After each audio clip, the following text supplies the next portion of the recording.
Oui, alors je n'interviens pas en tant que Dassault Aviation, hein, je suis dans cette société et je m'occupe de recherche technologique, prospective, mais en tant que membre du CORAC, donc, qui est un conseil pour la recherche aéronautique civile, qui a été évoqué déjà, et vous montrer que nous sommes en train de délivrer des résultats. On parle souvent de recherche et puis des perspectives. Bon là, ça y est, commence à avoir des résultats qui peuvent être mis au compte de ce projet. Voilà. Alors je voulais commencer en disant quand même dans quoi aujourd'hui on conçoit le développement durable du transport aérien, parce qu'il ne faut pas oublier qu'en premier lieu, nous avons toujours le souci du haut niveau de sécurité que l'on doit préserver du transport aérien, et ça reste vraiment l'élément prioritaire dans tout ce qu'on fait. Ça a été dit par M. Wackenheim, et je confirme, nous ne sommes pas concertés, mais c'est pour un industriel constructeur, évidemment, et pour l'ensemble des participants au transport aérien, c'est vraiment la priorité numéro 1, et donc rien ne sera sacrifié au niveau de la sécurité. Le deuxième, évidemment, tendance, et c'est l'objet de beaucoup de discussions aujourd'hui, c'est le poids croissant pris par les questions environnementales. Et depuis déjà pas mal d'années, ces questions tirent une grosse partie des activités de recherche et technologie qui sont menées dans nos entreprises, et même nous, Dassault Aviation, qui faisons des avions d'affaires, donc qui s'adressent à une certaine population, nous avons ces préoccupations et nous accompagnons tout ce qui se fait dans le domaine avec l'ensemble des acteurs du transport aérien. Alors ce qui est en train de changer, et c'est quand même très important, et ça a été dit aussi tout à l'heure, c'est que la communauté aéronautique est en train de définir un standard d'émissions de CO2 au niveau de l'OACI avec les groupes CAEP. Et c'est quand même un gros changement parce que là, c'est un indicateur avec tout ce qui comporte peut-être en diversité de situations et de distorsions de concurrence éventuellement. Donc il y a beaucoup de discussions. C'est un indicateur qui va sanctionner les progrès technologiques de façon dynamique, comme on le fait d'ores et déjà sur le bruit. Sur le bruit, on a tous les 10 ans une révision et des niveaux qui, en termes de sévérité, s'accroissent. Donc là, ça va changer beaucoup de choses quand même dans ce qu'on va pouvoir montrer à l'ensemble du public sur le fait que nous avons des progrès technologiques qui se transforment dans des produits. Alors, il y a quand même d'autres choses, tendances qu'il faut avoir aussi dans l'esprit et qu'il faut accompagner, nous, dans nos développements, et qui peuvent parfois venir en concurrence avec les progrès qu'on peut faire sur les questions environnementales. C'est le fait qu'un avion devient de plus en plus communicant, donc il faut lui mettre aussi tous les moyens pour communiquer, que ce soit pour le besoin de trafic aérien. On vous a parlé de César tout à l'heure, et donc il y a des besoins de communication accrue dans les avions, mais aussi pour les besoins des passagers, pour leur confort à bord. Il y a aussi une demande très forte aussi de savoir faire évoluer les avions au cours de la vie, et donc ça aussi, ça induit des développements technologiques en termes d'avionique spécifiques. Et puis, dernier point, très important, et qui est un peu antinomique des deux précédents, et donc c'est pour ça qu'il faut s'y atteler, c'est la montée en puissance des exigences de sûreté des systèmes d'information, ce qu'on appelle souvent la cybersécurité, et là qui doit être pris à un niveau système global. Et c'est une question qui est en train de grossir et bien sûr à laquelle on s'attelle. Alors l'autre élément qu'il faut avoir en tête, et ça a été évoqué, c'est que nous sommes sur des cycles très longs. Depuis les temps de maturation de technologie jusqu'à la durée de vie, on peut être sur des cycles qui peuvent avoisiner les 80 ans. Et donc, évidemment, en termes de perspective de renouvellement de la flotte, c'est parfois assez antinomique de ce qui peut être attendu. Alors, comment essayer de réduire ces temps les durées de production, on a besoin bien souvent quand même de rentabiliser les investissements qui peuvent être faits au niveau du développement, et donc il faut une certaine durée de production pour que les produits soient amortis. La durée de vie des avions, c'est Là, c'est le souci quand même des opérateurs d'avoir des avions qui ont quand même une durée de vie importante. Alors 30 à 50 ans, bon, c'est souvent plutôt 30 ans, mais on peut voir des avions qui ont 50 ans hein, de durée de vie. Alors là où on peut peut-être agir, c'est dans les temps de maturation de technologie, et c'est ce qu'on essaye de faire au travers d'actions collectives pour agir sur essayer de réduire cette montée en maturité des technologies en se mettant à plusieurs, en essayant de mutualiser et en ayant aussi en se définissant des priorités communes. Voilà, donc c'est un peu un des objectifs du CORAC hein, au niveau national, mais nous avons également des initiatives européennes avec le programme Clean Sky. Donc là, je vais plutôt parler du CORAC. Et qui est de regrouper l'ensemble des acteurs, y compris les autorités, les pouvoirs publics, les opérateurs d'aéroports, les opérateurs aériens et l'industrie, de façon à mettre en cohérence nos efforts de recherche et d'innovation. C'est pas forcément évident hein, dans une filière parce que bon, il y a il peut y avoir quelques conflits de concurrence. Alors, dans le monde aéronautique, on arrive à peu près à les mettre de côté. Et je crois qu'on a quelque chose qui est assez efficace de façon à se définir des priorités ensemble, se dire ce qu'on peut faire ensemble, parce qu'on ne fait pas tout ensemble. Et donc, il faut voir le CORAC comme un creuset qui permet de construire des projets de recherche coopératifs et dans une perspective assez forte de préservation de l'environnement et du développement durable. Hein, c'est quand même les deux thématiques qui tirent pas mal de sujets, mais pas uniquement. Alors, comme je vous l'ai dit, je voulais vous montrer que cette démarche, elle est en train de donner des résultats qui vont être intégrés dans des produits. Donc, vous voyez, je ne parle pas de Dassault Aviation, là, c'est le gain qui est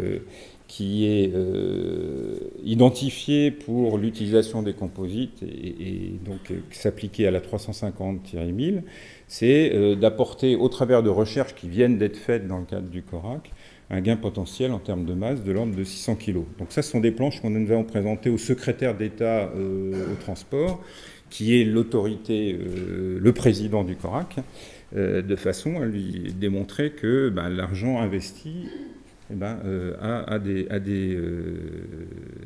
des applications qui transformées dans les futurs produits de l'ensemble des industriels.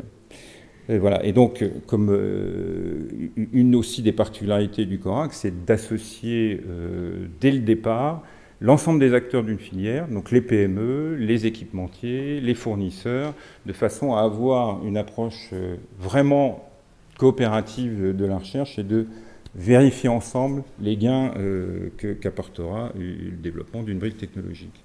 Donc ici, un résultat sur la 350-1000.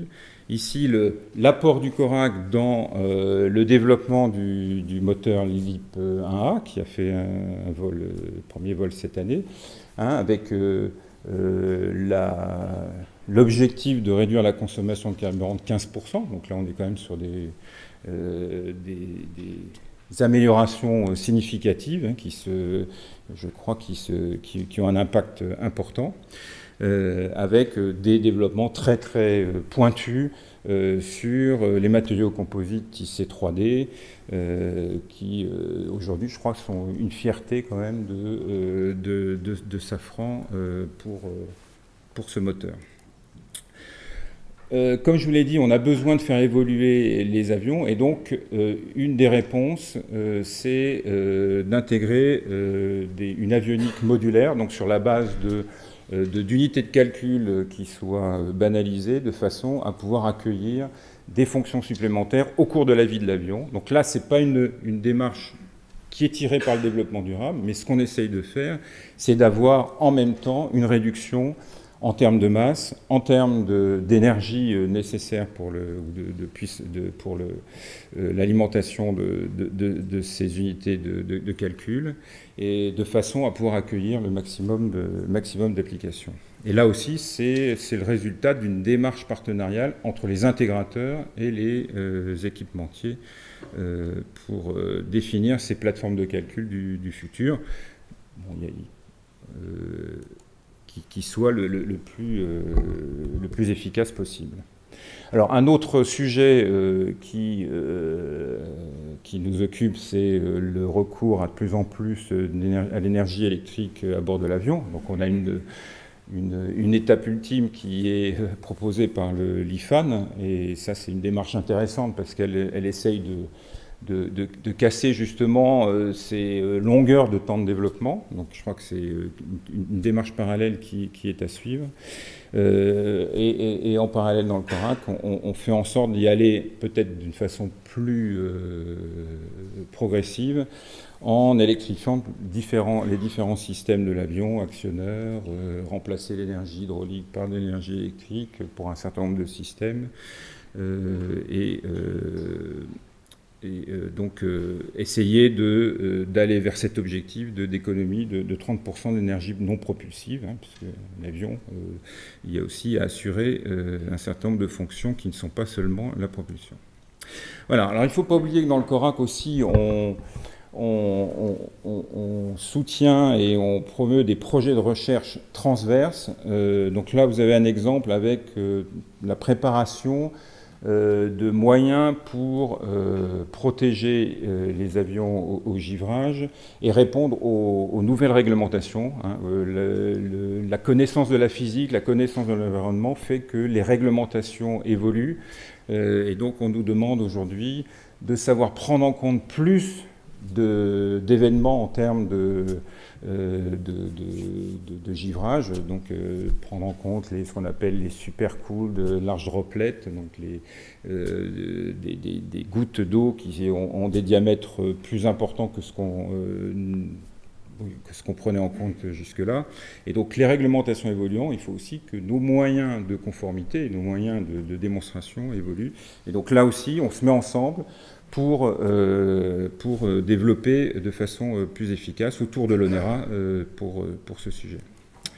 Voilà. Alors, bon, ce qu'on prépare pour le futur bon, est indiqué ici. Donc, le cockpit du futur pour que nos avions puissent évoluer au mieux en fonction des évolutions de l'ATM, hein, qui est apporté par César, et donc être capable de définir de nouvelles fonctions de guidage qui soient les plus économes possibles en termes d'environnement. Et puis, autre sujet qu'il ne faut pas oublier, c'est que les avions, il faut les produire, et il faut les produire là aussi, non seulement en respectant les réglementations avec les réglementations européennes REACH, mais aussi en ayant l'impact environnemental le plus faible possible.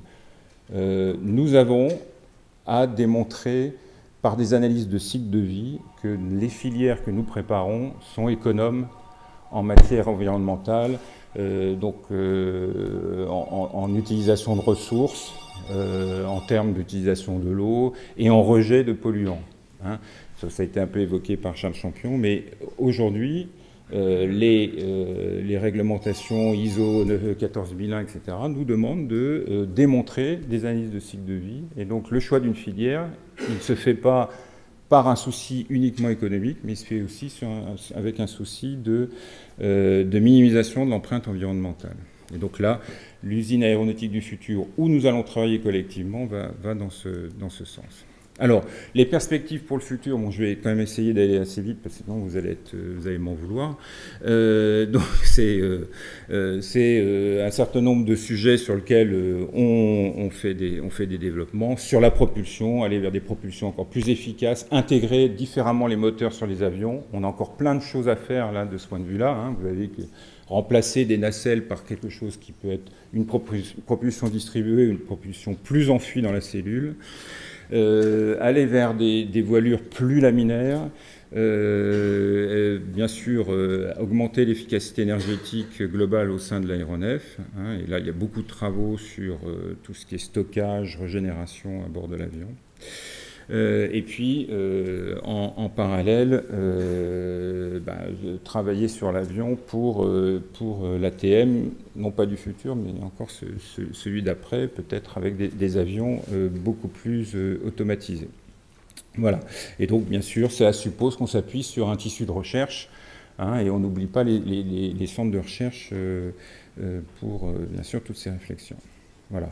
Bon, là, donc, je vais essayer d'aller assez vite, mais ça vous permet de voir un petit peu les dessins aujourd'hui qui sont un petit peu l'inspiration pour des concepts futurs. Bon, dans le cadre de la perspective de la COP21, bon, ce qu'on imagine aujourd'hui, c'est que tout ce qu'on peut faire en termes de technologie peut, alors, pour certains globalement, pour d'autres partiellement, permettre la croissance du trafic aérien neutre en carbone. Bon, comme les engagements, vous savez, vont au-delà, hein, et ça a été rappelé, eh bien, on compte sur tous les progrès en parallèle, progrès sur la gestion du trafic aérien, les progrès sur l'utilisation de biocarburants, de carburants alternatifs, pour être au-delà de cet objectif, mais d'être dans vraiment un schéma de réduction de l'empreinte carbone.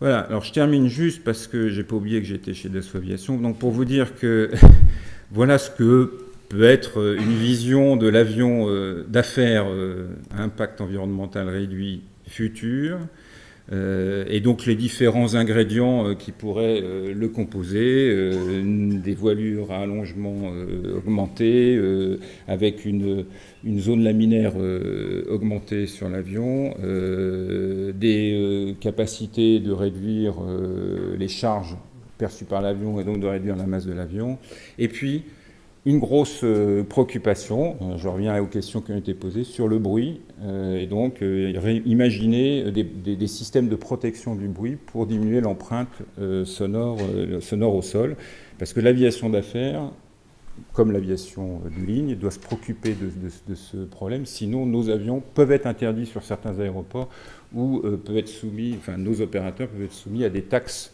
qui peuvent être assez élevés, et donc le souci du bruit est majeur également. On parle beaucoup de l'empreinte carbone, mais le souci du bruit est majeur. Voilà, dans nos réflexions pour... alors je ne dis pas que c'est le prochain avion Dassault Aviation, mais on pourra retrouver des éléments peut-être dans les produits de 2020-2025. Voilà. Merci beaucoup, monsieur Steffley.